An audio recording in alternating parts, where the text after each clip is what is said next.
그 선생님은 IQ 점수가 그 사람을 규정짓는다고 믿었다. 그래서 우리는 IQ 점수 순서대로 교실 자리에 앉아야 했고, 반에서 IQ가 가장 높은 학생만이 여러분은 성공합니다. 여러분이 그걸 원했기 때문이죠. 안녕하세요. 하와이 대저택입니다.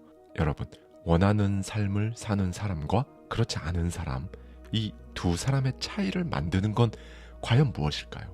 아마 여러분께서도 한 번쯤 궁금하셨던 적이 있었을 겁니다. 왜 저 사람은 저렇게 힘든 상황에서도 계속하지? 안 지치나? 또 저 사람은 왜 저렇게 자신의 안전지대 안에서 벗어나질 못하는 걸까? 이 질문의 답은 제가 늘 강조하고 또 강조하는 바로 마인드셋의 차이에 있습니다. 어떤 마인드셋을 가지느냐에 따라 같은 상황에서도 완전히 다른 결과가 펼쳐진다는 거예요. 그런데요, 여러분, 이 마인드셋의 차이는 단순히 태도의 문제가 아닙니다. 삶을 바라보는 방식, 그러니까 세상을 해석하고 대처하는 프레임 자체를 바꿔놓는 엄청난 힘이라는 거예요. 그러니까 이 마인드셋은요, 한두 번 강조하고 한두 번 해보고 그러고 끝낼 문제가 아니라요, 매 순간 여러분 삶의 방향을 결정짓는 핵심 중의 핵심이라는 겁니다. 네, 그래서 오늘은요, 캐롤 드웨 교수의 마인드셋, 이 책 속에 담겨있는 인사이트를 가져와서요, 저자의 시선에 저의 생각까지 더해서 여러분들과 함께 생각해보고 싶은 부분들 말씀드리도록 하겠습니다. 내가 연구자로서 막 경력을 시작했을 무렵 한 사건이 내 인생을 완전히 바꿔놓았다. 당시 나는 사람들이 실패에 어떻게 대응하는가를 연구하고 있었고, 학생들이 어려운 문제를 접했을 때 어떤 방식으로 대처하는지 살펴보면 그 답을 찾을 수 있을 거라 믿었다. 그래서 아이들을 한 명씩 교실로 불러 편안한 분위기 속에서 퍼즐을 풀게 했다. 처음에는 비교적 쉬운 문제들로 시작했지만 점차 해결하기 어려운 문제들이 이어졌다. 아이들이 진땀을 흘리며 퍼즐을 풀고 있는 동안 나는 그들의 사고방식과 감정을 관찰했다. 솔직히 말하면 나는 아이들마다 난관을 극복하는 방식에서 차이를 보일 거라 기대했다. 하지만 내가 목격한 장면은 전혀 예상 밖이었다. 어려운 퍼즐 문제를 받아든 10살 아이는 의자를 바짝 당기며 신난 목소리로 외쳤다. 저는 어려운 거 진짜 좋아해요. 또 다른 아이는 퍼즐 풀기에 몰두하다가 화난 표정으로 나를 쳐다보며 말했다. 하다 보니 이거 진짜 재밌는데 저한테 뭔가 도움까지 되는 거라면 진짜 좋겠어요. 나는 순간 당황했다. 이 아이들은 대체 뭐지? 그때까지 나는 실패란 단순히 극복하거나 극복하지 못하거나 둘 중 하나라고만 생각했다. 하지만 그 순간 실패의 과정 자체를 즐기고 사랑할 수도 있다는 사실을 처음으로 깨달았다. 이 경험은 내 사고방식을 완전히 뒤흔들었다. 이 아이들은 유독 특별한 걸까? 아니면 뭔가 근본적으로 다른 점이 있는 걸까? 그 질문이 나를 깊은 호기심으로 이끌었다. 살다 보면 누구에게나 인생의 방향을 잡아주는 롤모델이 있다. 나에게는 바로 이 아이들이 그런 존재였다.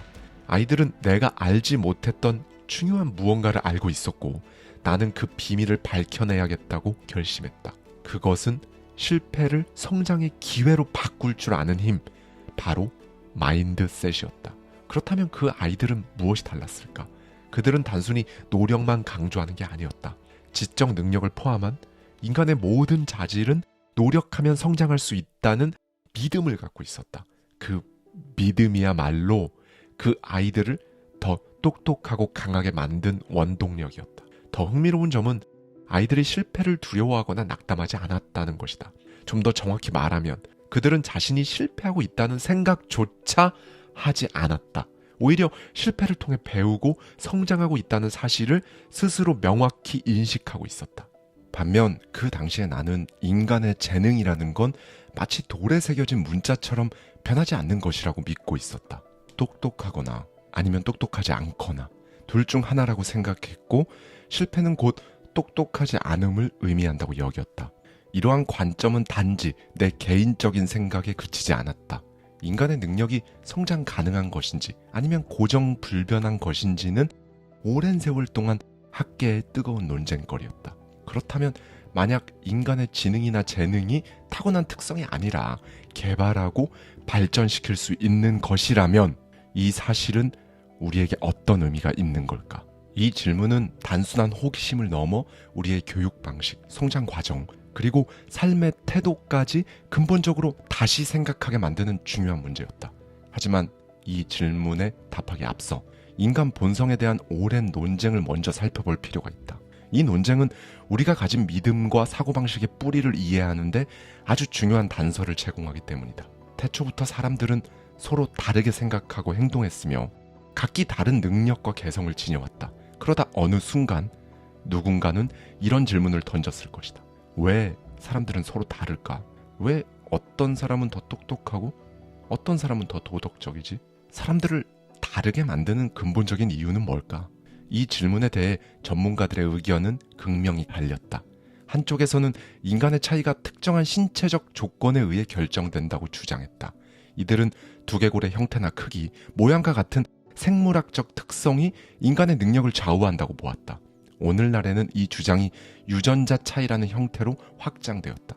반면 다른 쪽에서는 인간의 차이가 성장 배경, 경험, 훈련, 그리고 학습 방식의 차이에서 비롯된다고 주장했다. 흥미롭게도 이 관점을 가장 열렬히 옹호했던 사람 중 한 명이 바로 IQ 테스트의 창시자인 알프레드 비네였다. 많은 사람들이 IQ 테스트를 지능은 고정된 특성이라는 전제를 바탕으로 한다고 오해할 수 있다. 하지만 실제로는 그렇지 않다.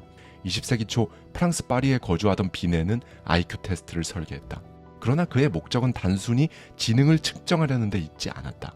그는 학교에 적응하지 못하는 아이들을 막 찾아내서 그들에게 맞는 새로운 교육 프로그램을 개발하려는 의도로 이 테스트를 처음 고안했다. 비네는 아이들의 지적 능력에 개인차가 있다는 점은 인정했다. 하지만 그는 교육과 연습을 통해 이 지능이 근본적으로 변화하고 발전할 수 있다고 믿었다. 수백 명의 학습 부진 학생들을 연구한 끝에 그는 다음과 같은 신념을 기록으로 남겼다. 근대 철학자들은 개인의 지능이 고정되어 더는 늘릴 수 없다고 주장한다. 이 잔인한 염세주의에 우리는 마땅히 저항해야 한다. 연습과 훈련, 무엇보다 새로운 방법을 통해 주의력, 기억력, 판단력을 키울 수 있으며 그 결과 전보다 더 총명해질 수 있다. 비네의 이 말은 인간 지능에 대한 고정된 관념에 도전하며 끊임없는 성장 가능성을 강조한다. 실제로 인간은 어머니의 뱃속에 있을 때부터 유전자와 환경이 끊임없이 상호작용하며 영향을 주고받는다. 뇌과학자 길버트 고틀리프는 이걸 다음과 같은 말로 설명했다. 유전자와 환경은 서로 협력하며 환경이 제대로 작동해야 그 유전자도 제 역할을 다할 수 있다. 더욱이 현대 과학은 평생 배우면서 뇌를 발전시킬 수 있는 인간의 이 능력이 과거 학자들이 생각했던 것보다 훨씬 뛰어나다는 사실을 밝혀냈다. 물론 사람마다 타고난 유전적 재능과 기질은 다르다. 그러나 타고난 출발점이 다르더라도 각 개인의 삶은 경험, 훈련, 그리고 개인의 노력에 의해 완성된다. 결국 인간의 발달은 단순히 유전자 대 환경이라는 이분법으로 설명할 수 없다. 이 두 요소는 긴밀히 얽혀 함께 작동하며 이를 통해 인간은 끊임없이 배우고 성장할 수 있는 존재임을 보여준다. 인간의 지능 연구의 권위자인 로버트 스탠버그도 이걸 뒷받침하는 말을 했다. 전문 지식의 성취 여부는 타고난 고정된 능력이 아니라 끊임없는 노력과 추구에 의해 결정된다. 그의 주장은 IQ의 창시자 알프레드 비네가 밝혀낸 사실과도 맥을 같이 한다. 처음에 두각을 나타낸다고 해서 반드시 끝까지 빛을 발하는 것은 아니라는 것. 결국 끊임없는 노력과 성장 가능성이 성공의 열쇠라는 사실을 말이다. 지난 40년간 나의 연구는 한 가지 중요한 사실을 입증했다. 바로 어떤 관점을 택하느냐가 삶의 방식에 지대한 영향을 미친다는 것이다. 이 관점이 당신이 되고 싶은 사람이 될 수 있는지, 그리고 인생의 가치를 실현할 수 있는지를 결정한다. 그렇다면 어떻게 단순한 이 믿음 하나가 당신의 심리뿐만 아니라 삶 전체를 바꿔놓을 힘을 가질 수 있을까? 예를 들어 인간의 재능이 돌에 새겨진 문자처럼 불변한다는 믿음, 즉 고정 마인드셋을 가진 사람은 스스로를 끊임없이 증명해야 한다는 압박 속에 산다. 만약 지능, 개성, 도덕성이 이미 정해져 있다고 믿는다면 그것을 충분히 많이, 그리고 훌륭하게 보이도록 연출해야 하기 때문이다. 그렇지 않으면 자신이 부족해 보일 위험에 처한다고 느낄 수밖에 없다. 우리 주변에는 이런 고정 마인드셋을 아주 어릴 때부터 교육받아온 사람들이 있다. 사실 어린 시절에 나 또한 똑똑해 보이기 위해 무척 애를 썼다. 그 이유는 6학년 때 만난 선생님이 이 고정된 사고방식을 나에게 주입했기 때문이다. 그 선생님은 IQ 점수가 그 사람을 규정짓는다고 믿었다. 그래서 우리는 IQ 점수 순서대로 교실 자리에 앉아야 했고, 반에서 IQ가 가장 높은 학생만이 깃발을 나르고 지우개를 털고 교장 선생님에게 메모를 전달할 수 있었다. 선생님의 이런 태도는 우리 모두에게 큰 상처를 남겼다.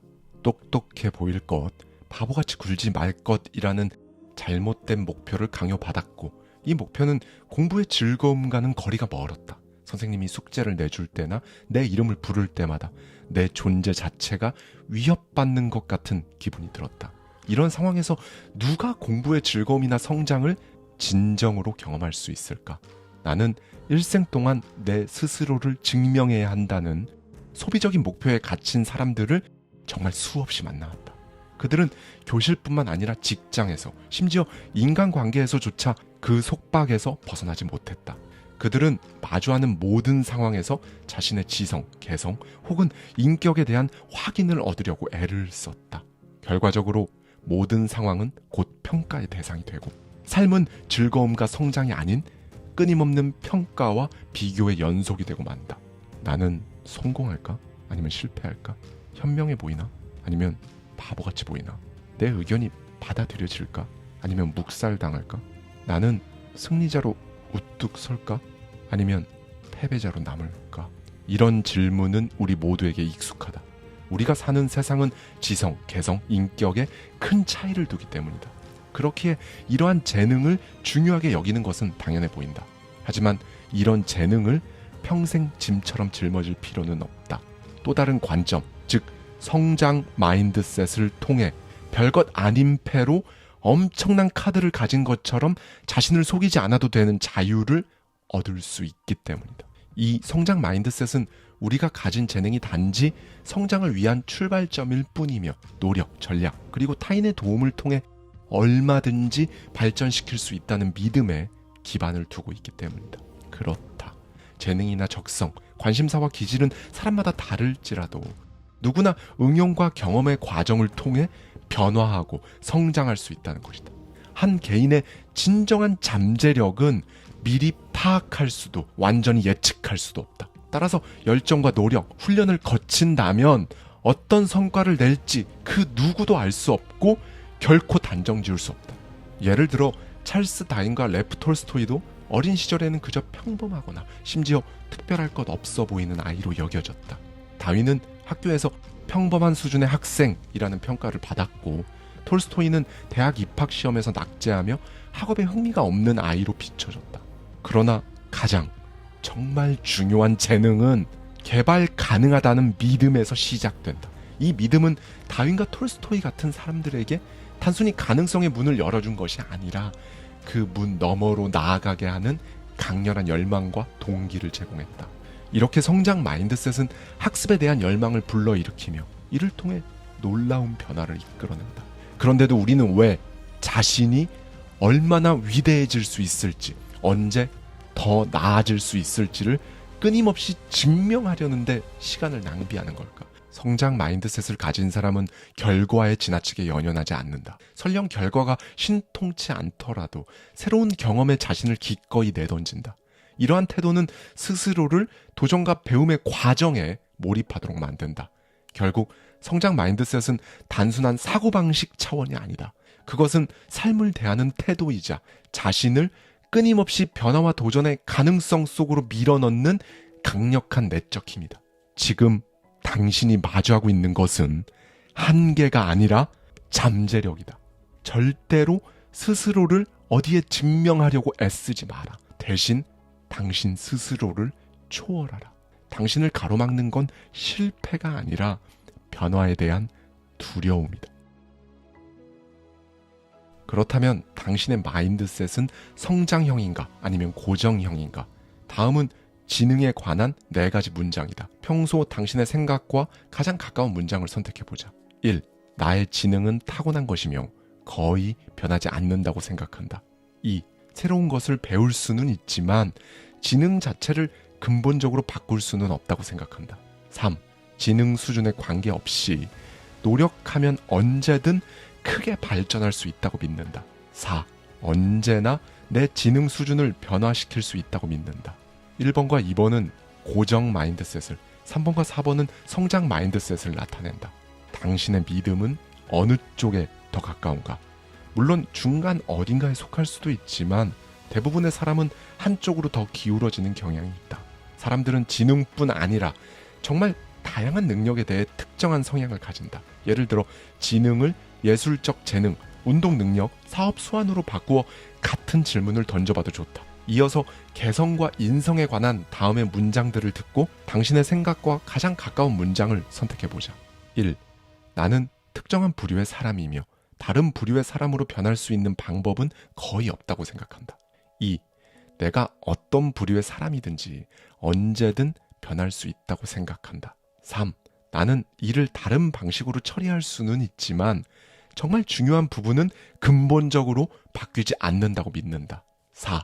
나는 언제든 내 안에 아주 근본적인 부분조차 변화시킬 수 있다고 믿는다.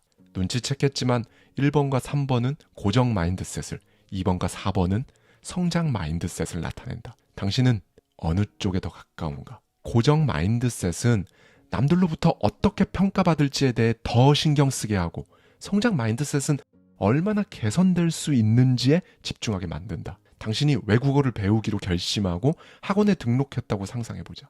몇 번의 수업을 받은 후 강사가 당신을 교실 앞으로 불러내 질문을 한다.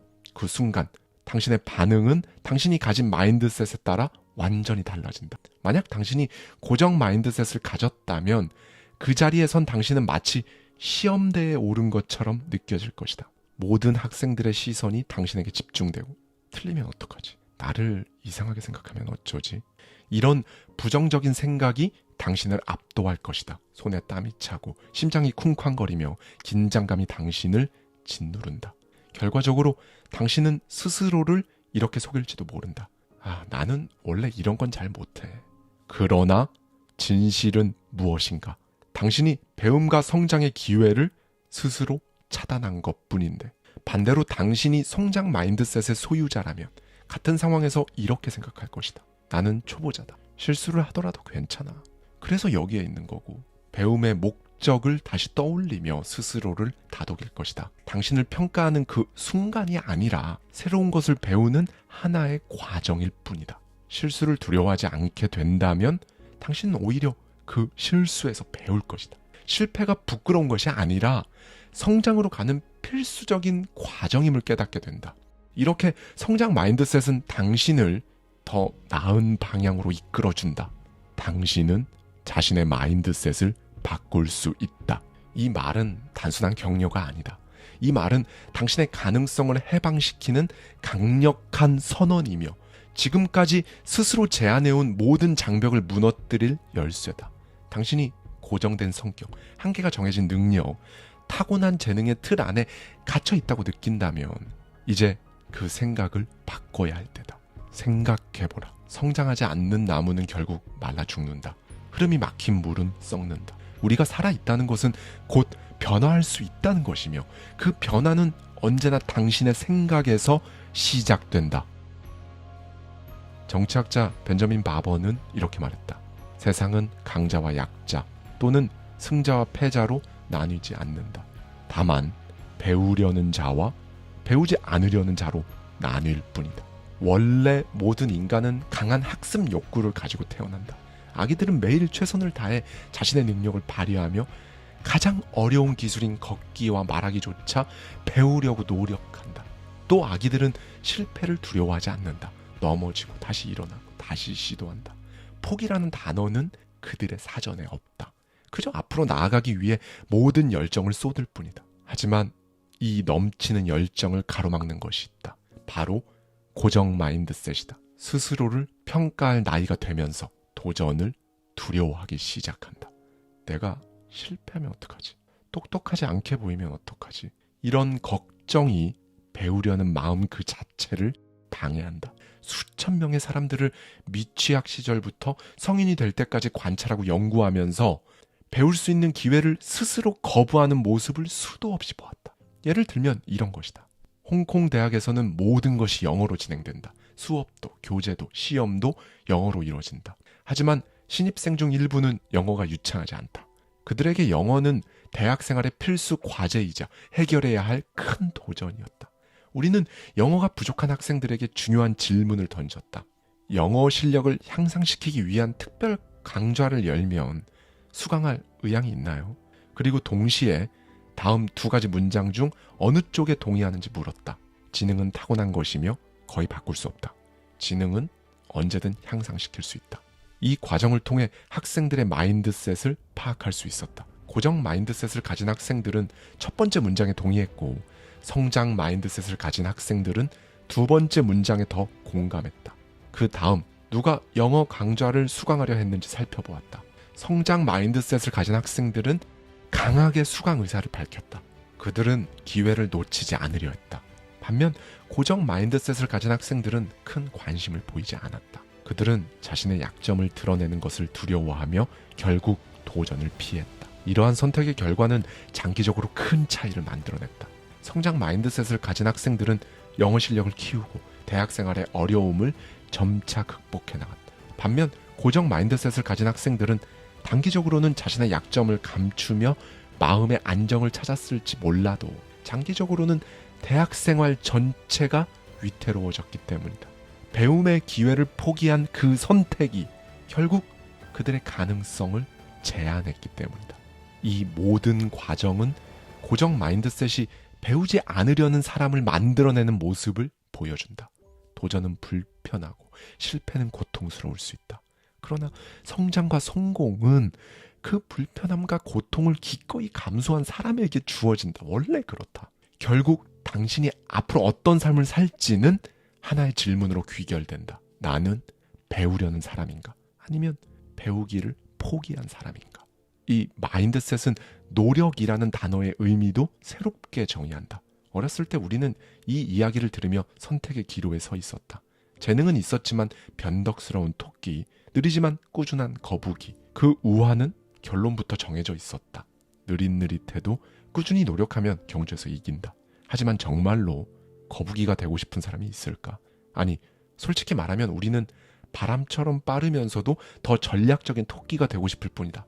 재능과 노력을 동시에 갖춘 완벽한 주자가 되고 싶다는 것이다. 이 우화는 노력의 중요성을 강조하려 했지만 역설적으로 노력을 폄하하는 프레임을 만들어냈다.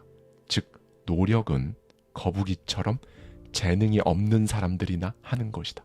그래서 결국 노력은 느림보들이 의지할 도구처럼 여겨지게 되었고, 어쩌다 재능 있는 사람이 실수를 했을 때나 다시 뒤집을 수 있는 전략 정도로 이해되었다. 더 큰 문제는 이 이야기 속 프레임이 세상을 이분법적으로 나누는 데 있다는 것이다. 능력이 있는 사람과 노력해야만 하는 사람. 이것은 고정 마인드셋의 관점이며 우리에게 이렇게 속삭인다. 만약 네가 열심히 해야 한다면 너는 이미 재능이 없는 거야. 진짜 천재들은 처음부터 출발선 자체가 달라. 모든 일이 훨씬 쉽고, 그러나 성장 마인드셋을 가진 사람들은 완전히 다른 관점을 가지고 있다. 그들은 재능을 칭송하지 않는다. 오히려 이렇게 반문한다. 재능? 그래서 뭐 어차피 노력 없이는 아무것도 아닌 건데. 그들에게 천재라는 단어는 끊임없는 노력 끝에 위대한 성과를 만들어낸 사람이다.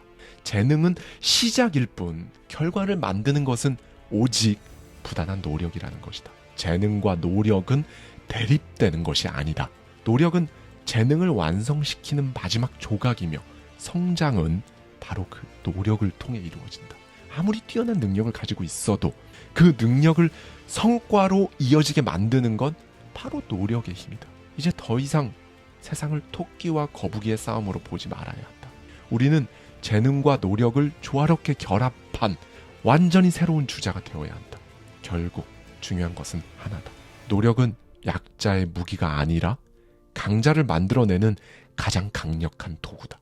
재능은 잠재력일 뿐 노력만이 그 잠재력을 현실로 바꾼다. 당신은 지금 어떤 마인드셋을 가지고 있는가? 당신의 재능을 빛내줄 그 노력은 충분한가? 결국 노력의 크기가 당신의 삶의 크기를 결정한다. 때로 성장 마인드셋을 가진 사람들은 자신을 불가능의 한계를 넘어선 곳까지 끌어올린다. 1995년 영화 슈퍼맨 시리즈의 주연 배우 크리스토퍼 리브는 낙마 사고로 목뼈가 부러지고 척수가 끊어져 목 아래가 완전히 마비되는 상황에 처했다. 의료진은 그의 상태를 보며 이제는 현실을 받아들이고 남은 삶에 적응해야 한다고 조언했다. 그러나 리브는 고개를 숙이지 않았다. 그는 정기 자극 치료와 재활 프로그램을 통해 마비된 신체를 되살리는 여정을 시작했다. 그는 스스로에게 이렇게 질문했다고 한다. 왜 다시 움직이는 법을 배울 수 없단 말인가? 뇌가 명령을 내리고 신체가 그걸 수행하는 상태에 도달하지 못할 이유가 도대체 무엇인가? 의사들은 그의 시도를 말렸다. 그런 시도는 결국 당신을 깊은 절망으로 더 몰아넣을 뿐입니다. 그들의 눈에는 리브의 도전이 새로운 현실을 받아들이지 못한 채 방황하는 모습처럼 보였다. 그러나 그는 물러서지 않았다. 시간이 흐르며 리브의 몸은 차츰 반응하기 시작했다. 처음엔 손가락이, 그 다음엔 팔과 다리가, 그리고 몸통까지 움직이기 시작했다. 완치와는 거리가 멀었지만 그의 뇌는 다시금 신체의 신호를 보냈고 신체는 반응하기 시작했다. 뇌 스캐너는 리브가 이뤄낸 기적 같은 변화를 생생히 보여주었다. 크리스토퍼 리브는 단지 자신의 한계를 뛰어넘은 것이 아니었다. 그는 인간의 신경계는 회복 불가능하다는 기존 의학계의 통념을 뒤흔들었다. 리브는 마비된 몸보다 더 무서운 것은 마음의 마비임을 삶으로 증명했다. 포기하는 순간 진짜 패배가 찾아온다는 것을 그는 온몸으로 보여주었다. 당신의 한계는 어디까지인가? 그 한계는 누가 정해주는 것이 아니라 바로 당신이 믿는 만큼 존재한다. 또 한계는 당신을 멈추게 하는 벽이 아니라 더 강한 당신으로 거듭나기 위해 뛰어넘어야 할 도전의 경계선이다. 진짜 한계는 당신이 넘어져서 생기는 것이 아니다. 더는 도전하지 않겠다고 결정하는 그 순간 당신 스스로 만들어내는 것, 그게 한계다. 넘어진 자리에서 다시 일어나기를 멈추는 사람은 더 이상 앞으로 나아갈 기회를 본인 스스로 포기해버린 것이다. 그러니 당신이 도전을 멈추지 않는다면 그 한계는 당신을 결코 묶어둘 수 없다. 그리고 오늘 하루 이 말을 기억하라. 영웅이란 날아오르는 사람이 아니라 넘어지고도 다시 일어나는 사람이다. 감사합니다. 지금까지 하와이 대저택이었습니다. 저와 함께 매달 한 권씩 책 속에 담긴 격렬한 통찰을 통해 한 단계 더 성장하고자 하는 분들은 아래 고정되어 있는 댓글을 참고해 주세요.